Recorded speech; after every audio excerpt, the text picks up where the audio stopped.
బీరకాయ శనగపప్పు కోసం బీరకాయలు శనగపప్పు తీసుకొని దీన్ని ఒకసారి కడిగి ఉడికించుకోవాలి. ఇప్పుడు ఒక ఆనియన్, బీరకాయలు పొట్టు తీసుకొని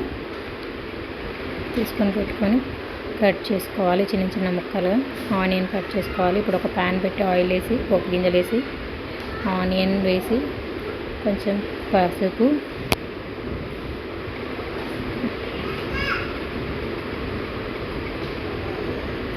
ఇప్పుడు ఆనియన్స్ ఫ్రై అయ్యాక బీరకాయ ముక్కలు వేసుకోవాలి.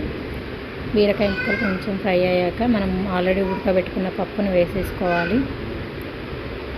ఈ పప్పు బీరకాయలు కొంచెం ఫ్రై అయ్యాక మనం టేస్ట్కి సరిపడా సాల్ట్ వేసుకొని కలుపుకొని టేస్ట్కి సరిపడా కారం వేసుకోవాలి.